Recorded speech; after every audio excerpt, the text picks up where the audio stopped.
hiji santri bobogohan jeung santri deui. Aduh mantep tah.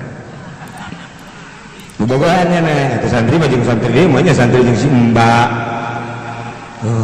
Kabeneran pas jam 9:30 si awewe nandek beli baso kabogohna aya. Pan pas jasa pas jasa.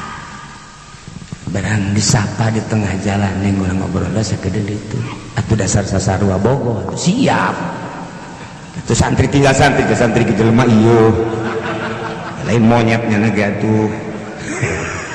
Bobogohan. Diuknya rada ngarendeng seeti. Ai patoel mah tilok santri mah haram. Ai ngarendeng mah haram bae rada leutik dianggapna. Ngarendeng kan. Ai praktek sila laki ngadeukeutan Noel. Begitu cek mah jika ulah cek kabogona ulah ditoel ih urang pancan nikah. Atuh teu naon sekedar Noel laki bae cek dina. Lamun urang dek happy. Coba pang ningalikeun heula geus aya kokolot geus aya anu neuleukeun pan urang isin cek dina teh. Ai kitu bang geus eueuh sasaha. Ya tinggal urang duaan. Oh masalah cek. Coba kakak intip kalau diintip tah.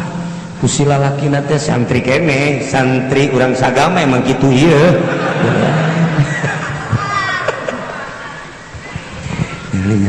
Kadi jadi neng geus eueuh sasaha bener coba kebelah ditu besi aya kene di deulean deui balik deui kan geus teu aya sasaha neng geus aya di deukeutan coba abah tuh ibah abah emak besi aya kene di hareup coba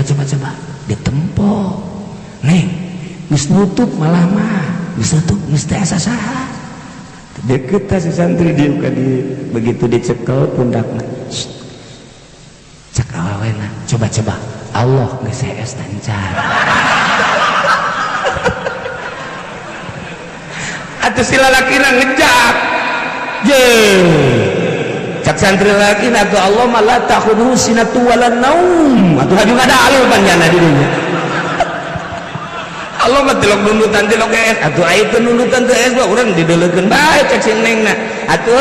geusna ulah waka engke bae di mana-mana geus nikah moal jang saha deui ti luhur sausap rambut ti handap sahibas dampal jeung doton-dotonna jang kakak kapan eta aya ihsan manggeunaheun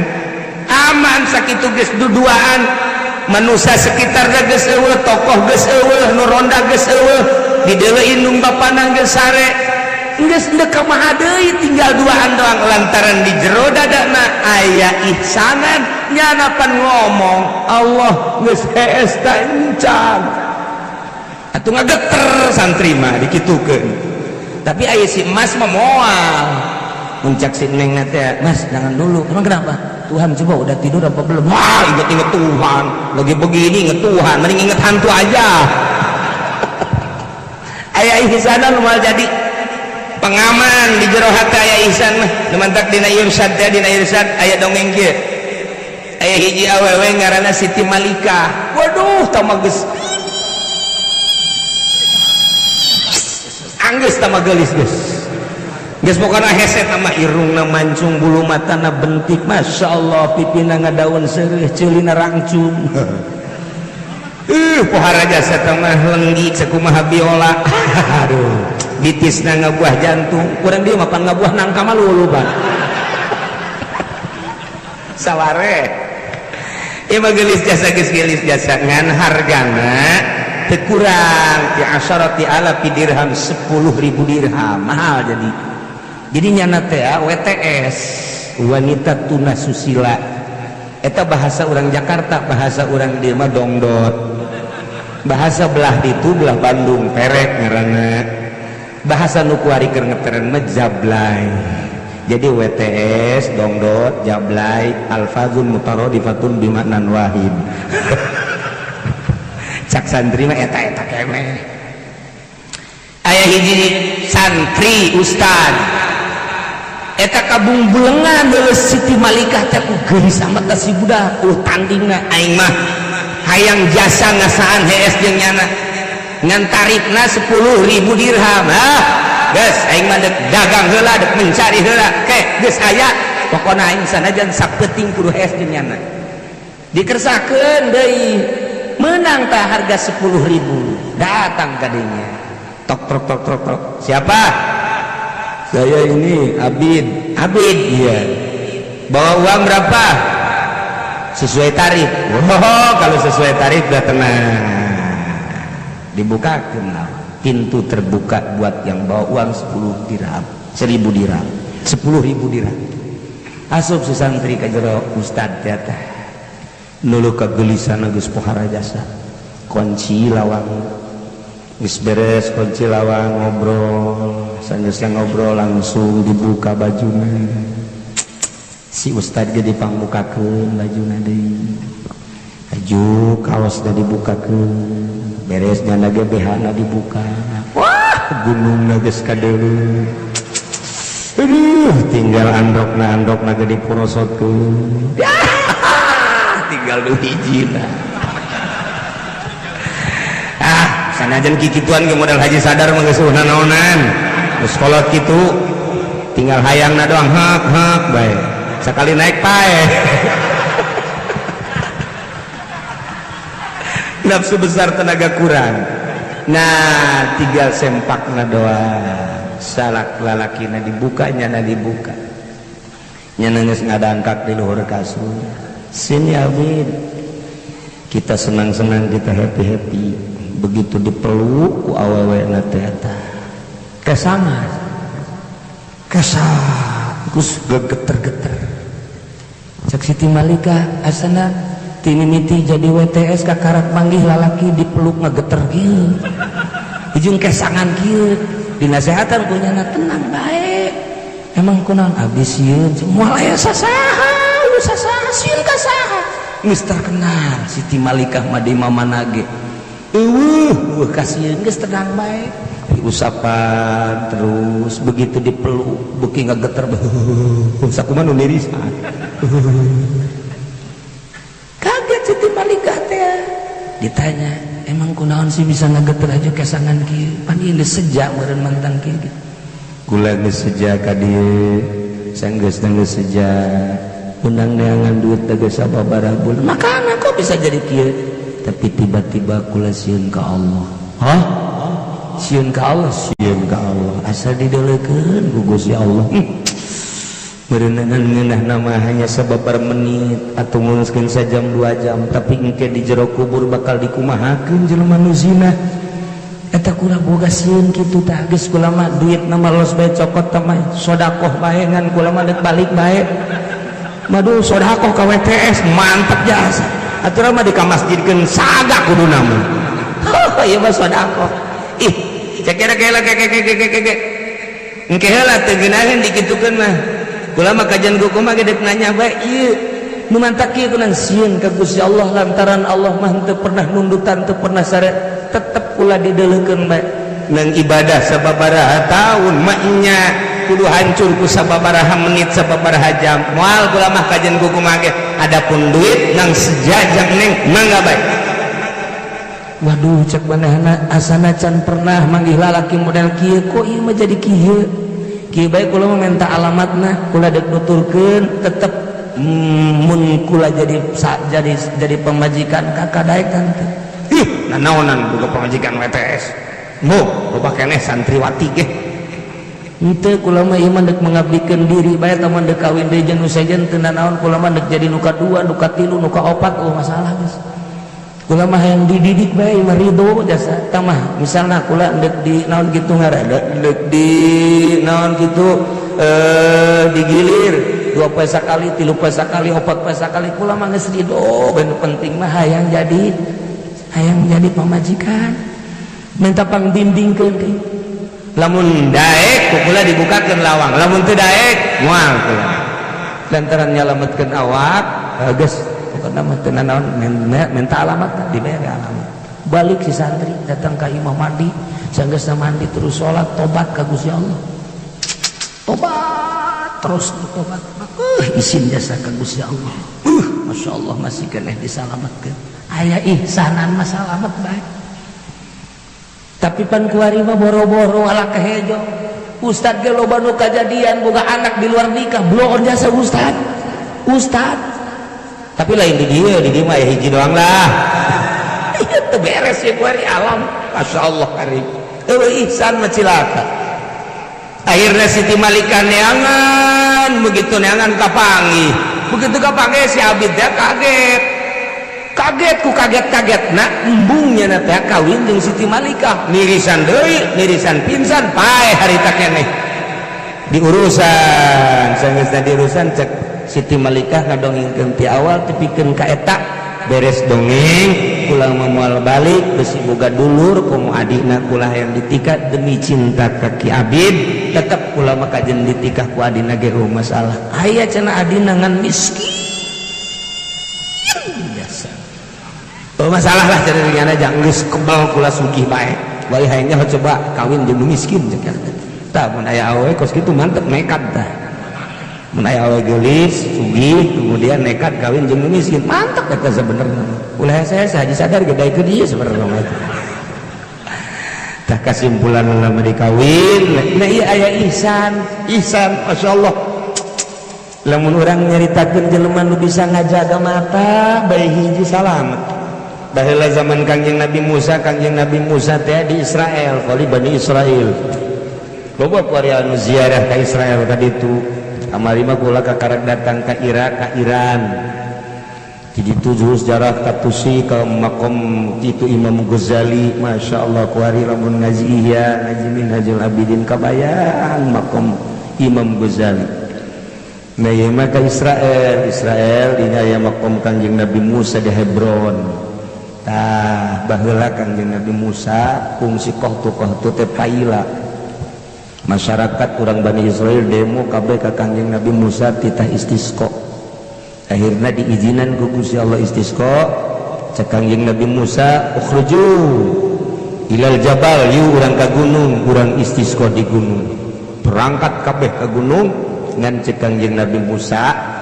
dulur-dulur kabehan lantaran urang endek menta hujan berarti endek ngandelkeun doa sedangkan doa teh nu diijabah nu bersih lamun teu bersih moal diijabah ku ayana sakitu mohon dengan sangat ka jelema nu boga dosa ulah milu jeung kula jelema nu ngarasa boga dosa ulah milu akhirna masyarakat kabeh aing boga dosa tu milu tu kabeh teu milu ditanya ku Kangjeng Nabi kunaon itu bari nu kabeh mah kabeh ge nu kaluar tina dosa aja berdosa kabeh apa salah cek Kangjeng Nabi Musa daripada dibarengan kuno dosa kuno berdosa engke teu diijabah doana mending ulah marilu aya jelema buta kieu aya buta ulah aya maneh teu ngadenge instruksi ti kaula ngadenge aja maneh Quran teu balik ulah mandek milu bae jeung tuan emang maneh ngarasa teu boga dosa duka henteu ngan kula mandek milu rarasaan mah kula mah teu boga dosa ngan pernah kieu doang kula mah baheula begitu kaula keur leumpang eta manggih aya lawang muka begitu buka kukula direret aya jelema kolebat bae duka awewe buka lalaki harita teh kula ngarasa dosa bawa lalaki bawa awewe munajat ka Gusti besi dedeleuan kula nu eta teh doraka abdi mah deuk dicolok bae mata Gusti tobatna dicolok matana bret dikaluarkeun abeh teu neuleuna naon deui tah tobat kula kos kitu mun eta dianggap dosa kula moal milu mun eta teu dianggap dosa tobat kula deuk milu jeung tuan yo Kangjeng Nabi Musa poharai jelema tobat datang ka kos ge milu ieu mah teu berdosa ieu bae milu aya langsung nya ngadoa kudusun terus beres encan ge anggeus acan ngadoa geus hujan ngaberleg Kangjeng Nabi Musa jeung nyana babasihan balik tak eta teh ngajaga mata poharanya satu ketika deui begitu aya hiji perjalanan di perjalanan ieu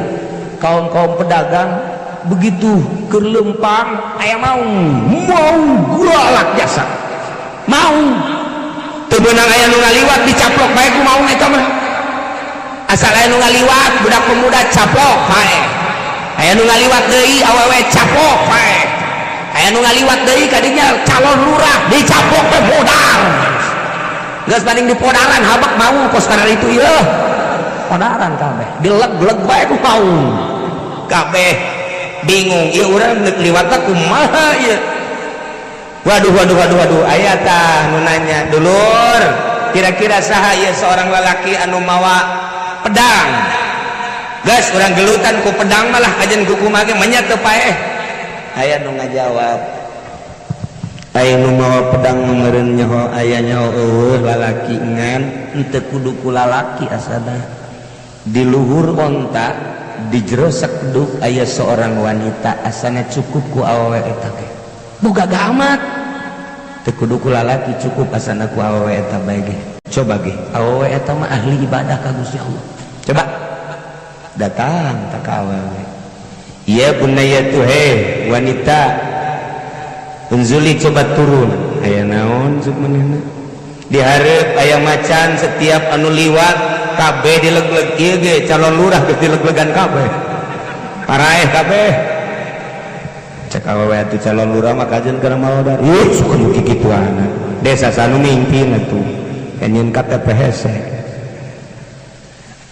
ieu mah tulungan bae awewe ngeuna kieu kula mah moal turun cek awewe salamkeun bae bejakeun Fatimah hatur salam ka eta macan kami berserta rombongan deuk liwat salamkeun ge ka ditu ge asana macan kudu indit wah hebat amat ku salam doang bisa indit oh tah mah awewe lain bantrak-bantrakeun coba tanya alamat orang sagata lain teh sih coba cenah bener bae wahai macan nanggung kieu Fatimah yukriukas salam Fatimah ngahaturkeun salam ka anjeun ayeuna aya di sakeduk kami jeung rombongan Fatimah bakal liwat hampura eta macan teh ngarti unggeuk indit geus bae indit aman berangkat terus eueuh nu ngaganggu eta si lalaki kaget eta awalna ku hebat-hebat ting hatur salam doang bisa liwat nanya neng aya neng eta kunaon make henteu turun ngan salam doang ge eta macan bisa sieun emang kunaon cek awewe kaula mah embung turun teu kudu turun ge geus lah sakitu mah insyaallah ke neng nu mantak embung turun kunaon nu mantak embung turun kulakan awewe ai macan lalaki teu bagus atuh mah nya awewe neuleuh ka lalaki ka macan ge embung coba neangan awewe di dieu coba nu embung di dieu ku lalaki mun aya sapotong we ngajaga mata ya karim istimewa jasa tuh gitulah para jamaah kaum muslimin wal muslimat rahimakumullah mata dijaga celi dijaga lantaran al ainani tazniyani wal udhunani tazniyani wal yadani tazniyani cakangjing nabi wal ridlani tazniyani mata zina, celi zina, sungut zina, leungeun zina, kabeh zina. Engke kaget urang begitu ditimbang amal, padahal mah teu pernah zina, tapi itu lisan zina ambalaya. Lantaran teu bisa ngajaga mata acan, teu bisa ngajaga celi-celi acan. Jaga mata, jaga celi. Hese. Cobalah datangkeun ibadah ka boga rasa asa dideleukeun ku Gusti Allah. Lamun urang teu bisa asa neuleuh ka Gusti Allah rasa dideleukeun ku Gusti Allah. Lamun urang geus datang ka dinya naheun coba ge moal capek urang keur leumpang aya awewe ye moal capek begitu di dalam perem tanya kunaon perem hidung sugan teh haram sial mah lamun urang datang ka dinya teu melu mantak mata biasa bae okos anu neuleuh padahal hate urang teh biasa ihsan teh kos gitu. Nah kula ngajakan khusus jang diri kula oge jang urang kabehan yu urang ibadah ka Gusti Allah baguskeun Islam baguskeun iman datangkeun ka ihsan minimal ner-neran we asa didelekeun ku Gusti Allah subhanahu wa ta'ala mantep jasa lamun asa didelekeun ku Gusti Allah mah urang teh bakal boga dimensi di luar nalar lamun urang geus datang ka dimensi eta bakalna urang hirup laluasa jasa sebab mata urang mah ayana di alam anu sogir dedeulean urang terbatas tapi ketika urang geus asa didelekeun ku Gusti Allah mata hate urang bisa nembus ka kuburan bisa nembus ka mauqif bisa nembus ka mahsyar bisa nembus ka jembatan Shiratal Mustaqim bisa nembus ka neraka bisa nembus ka surga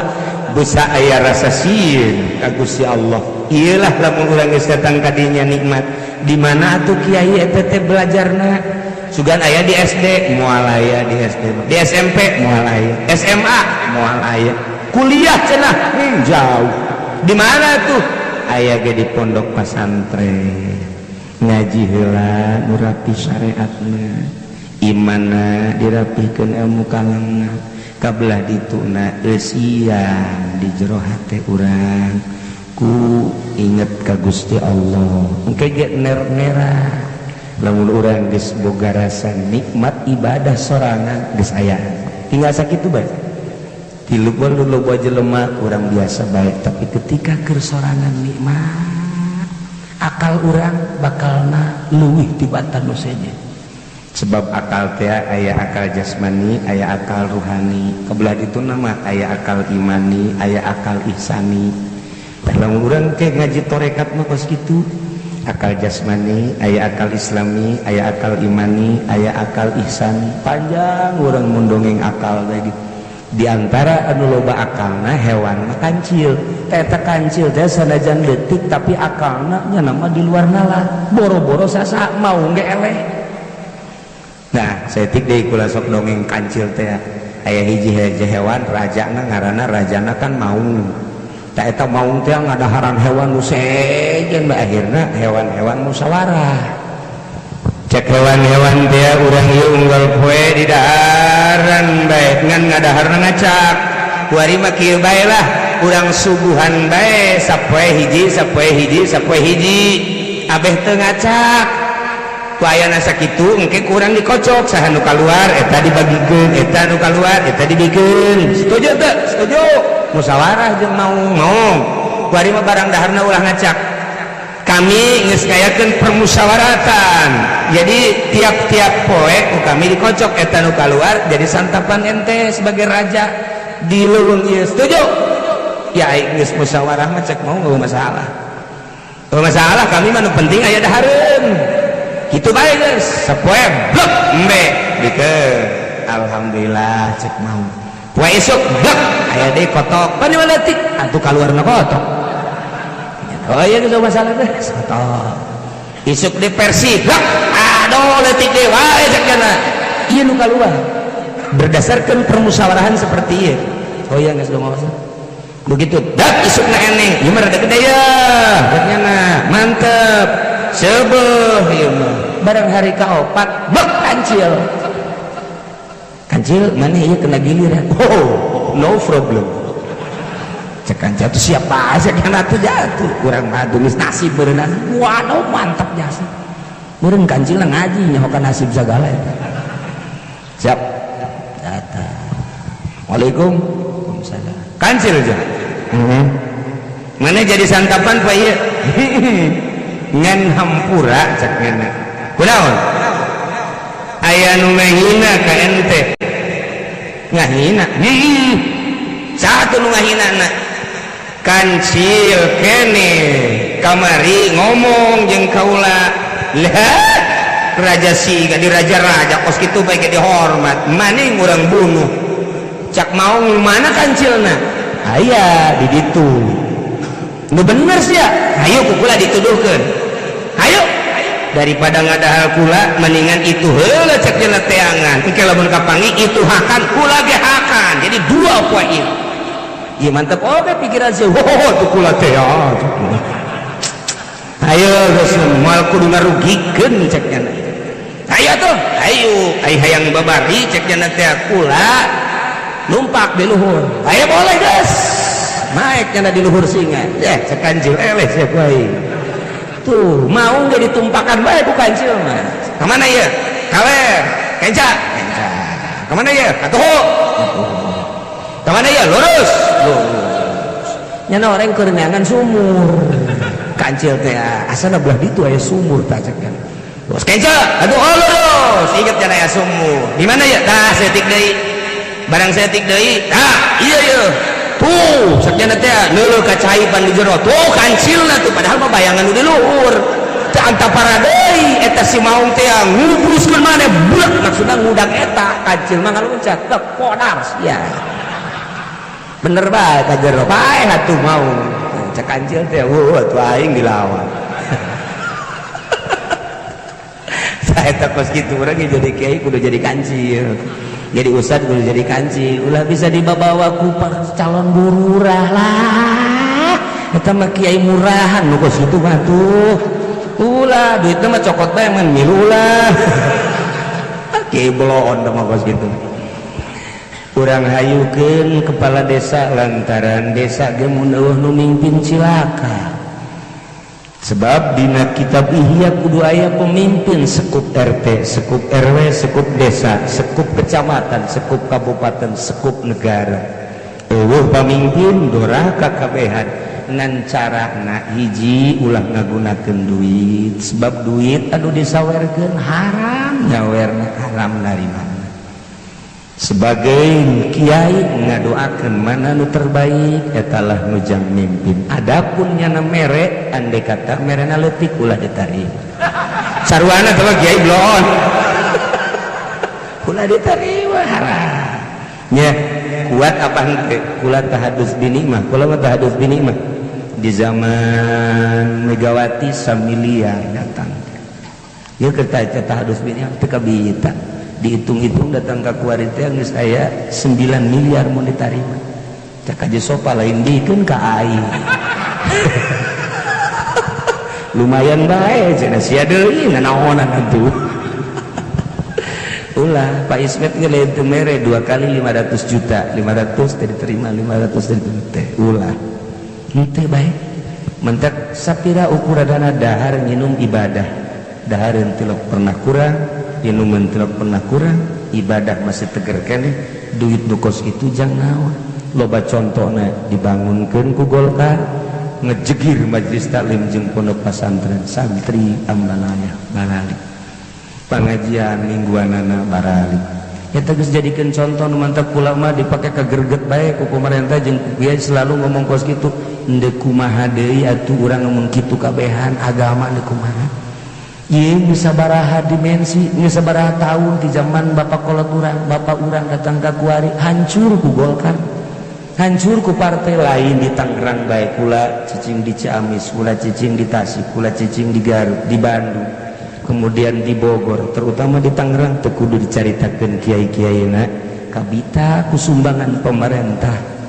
hancur acak-acakan yuk urang babarengan luhurkeun agama Allah melalui pendidikan pondok pesantren ulah kabita ku pamerena ulah kabita ku sumbanganana kajenting kadeulina pondok rombeng menurut mata kasad ieu hina tapi menurut Allah mulia dibandingkeun jeung menurut mata kasad mulia tapi menurut Allah hina naon hartina balikan deui urang teh bakal sakumaha tadi engke bakal datang amal urang etalah nu bakal terus milu jeung urang digiring bakal milu urang ditimbang bakal milu urang ngajembat di jembatan Shiratal Mustaqim bakal milu bayangkeun ku urang diri urang timimiti sakaratul maut datang ka terus dikubur datang ka terus urang bakal jadi ahli neraka jeung ahli surga mudah-mudahan urang doakeun almarhum Bapak Samsudin dihampura sakabeh dosana ditempatkeun dina tempat nu layap jeung anjeunna dilegakeun tur dicaangkeun di kuburanana dibere kasenangan kubur ku Gusti Allah Subhanahu wa taala karuhun-karuhun urang dulur-dulur urang bapak urang emak urang kabeh geus maraot ahli-ahli di dieu mudah-mudahan dihampura sakabeh dosana, dilegakeun tur dicaangkeun di kuburanana. Urang nu bakal maot mudah-mudahan kabehan husnul khotimah. Wa kalimatun thayyibah la ilaha illallah. Di akhirat urangna hiji di bawah bendera Kangjeng Nabi urang Kangjeng Nabi Muhammad sallallahu alaihi wasallam. Urang berangkat menuju surga Allah Subhanahu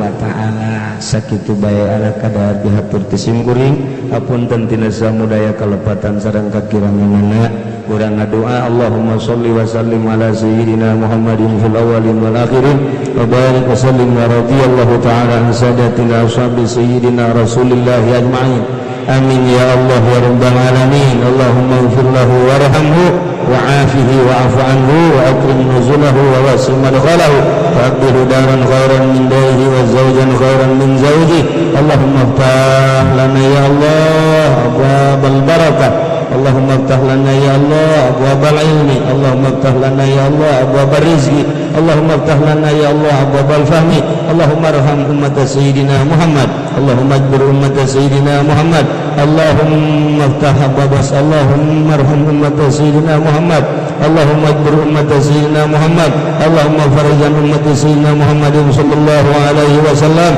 Allahumma anfa'lana Allahumma anfa'lana bima 'allamtana wa 'allimna ma yanfa'una wa zidna ilman wa yaqinan walhamdulillahi ala kulli hal wa na'udzu billahi min kulli hali ahli nar. Allahumma ansurna ila sirna min ashabil qubur. Allahumma ansurna ila sirna min ashabil qubur. Allahumma ansurna ya Allah ila sirna min ashabil qubur. Allahumma